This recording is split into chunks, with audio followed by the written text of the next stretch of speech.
This video focuses on two-step equations.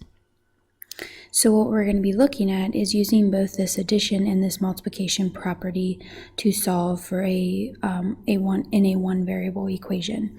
So when it says the addition property, it's referring to that addition and subtraction operations. And when it says the multiplication property, it's looking at that multiplication, can't spell, multiplication and division opposite operation. So when we're looking at these, it's still just a single one variable equation, but we're going to have to do two things to get to the x by itself or y by itself for the variable, whatever it is. So we always are going to look at the addition and subtraction first and undo those, and then we'll look at the multiplication and division. So this first one, 2x minus 3 equals negative 21, we would undo this subtraction of 3 first. So the opposite of subtraction is addition, so we're going to add 3 and add 3. Negative 3 plus 3 is 0, those cancel, leaving you 2x equals, and then negative 21 plus 3 gives you a negative 18. So we're not quite done yet, so this was our first step, but now we're going to have a second step here, hence why it's a two-step equation.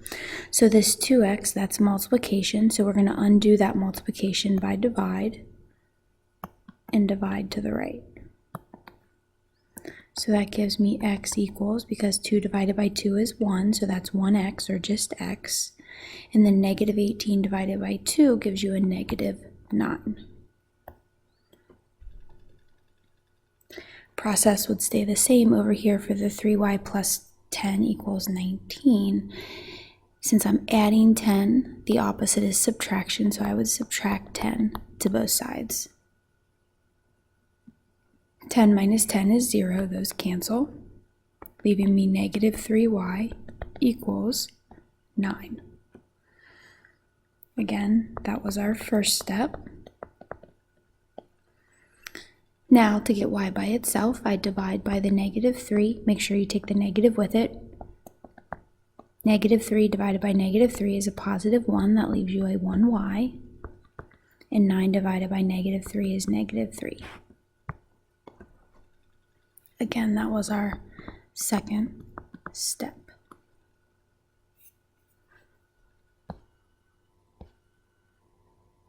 Okay, let's look at a couple more examples.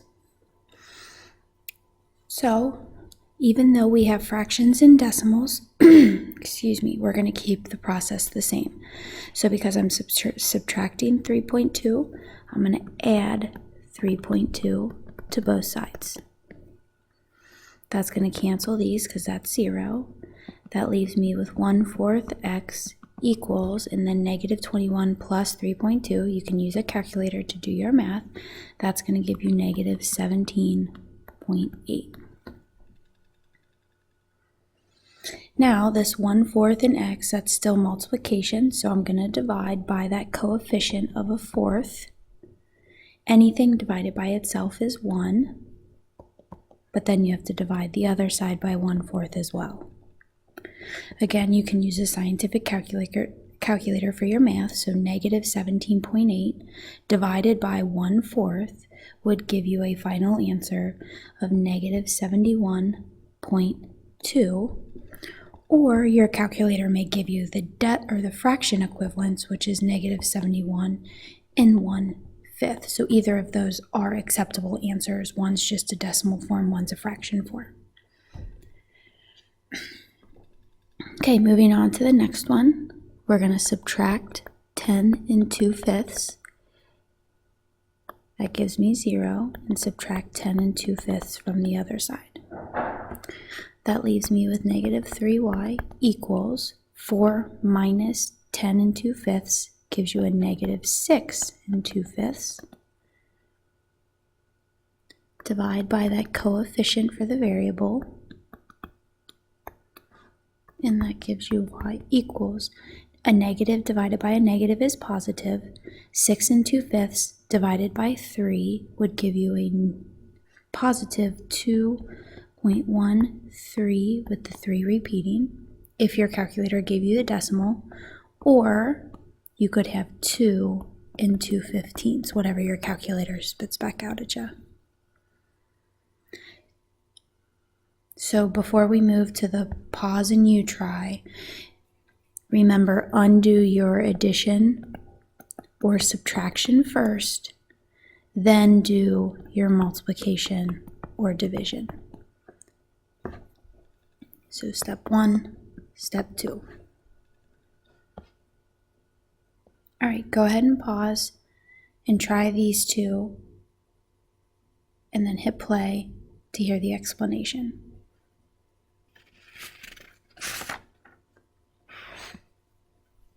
All right, so you would add 5.2 to both sides, leaving you with 1/2 m equals 3 1/4 plus 5.2 would give me 8.45.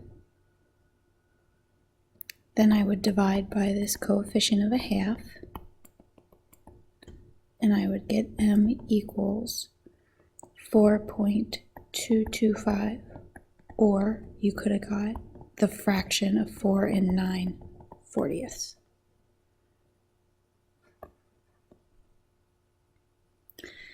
Okay, so over here to solve for a, we would subtract 9.8, subtract 9.8. That leaves you with negative a over 3 equals 25 minus 9.8 gives me 15.2.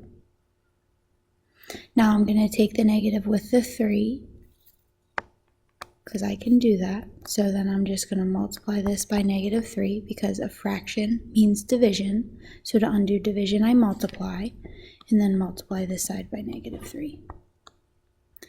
That would give you a equals negative 45.6 or negative 45 3/5. Either one works. Good, so make sure you found your mistakes if you did. Make sure you noted them, changed them. All right, go ahead and pause and try these 4 more. Get yourself in the groove of solving these 2 steps, and then hit play, and I'll show you the explanations.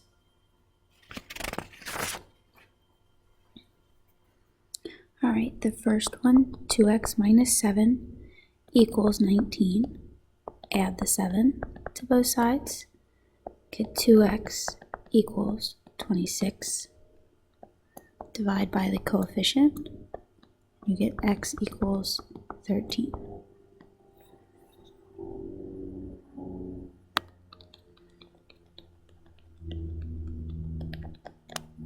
Okay, the next one, switched it up on you a little bit. So even though the m falls on the right side, don't change your process. So we would add the 13. Remember, you want to take everything away from the variable side. So we're just going to kind of work backwards versus the first one we did. So let's add the 13 to get rid of that.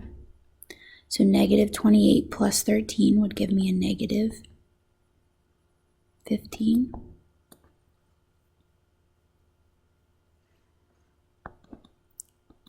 And then that would leave me a negative 5m. Divide by that coefficient to both sides. So a negative divided by negative is positive. 15 divided by 5, that would be a 3 equals, and then I have my m. So 3 equals m, or m equals 3 is saying the same thing. Good. All right, the next two have some decimals and fractions in them. So let's see how we did. So we have y over negative 2 plus 11.2 equals 4. So we would subtract to get rid of that addition. and that would give you 4 minus 11.2 would give you negative 7.2. Then I would go ahead and multiply by this negative 2 to get rid of that fraction. And that would give you y equals a positive 14.4, or 14 and 2/5 would also work.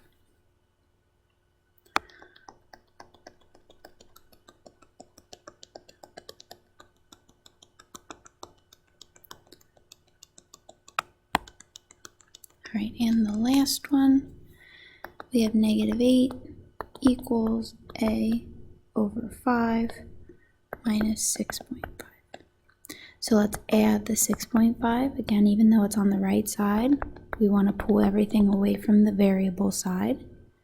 So negative 8 plus 6.5 is negative 1.5. And that leaves me with a positive a over 5 on the right side. I would multiply to get rid of this fraction by 5, multiply this side by 5.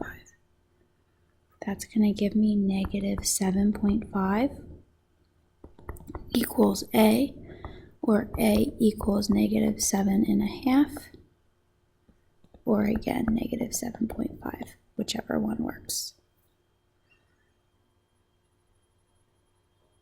Good, so remember, undo your addition and subtraction first, then worry about your multiplication or division. Don't let fractions and decimals throw off your operation. So make sure you're following the same steps no matter what the type of number is.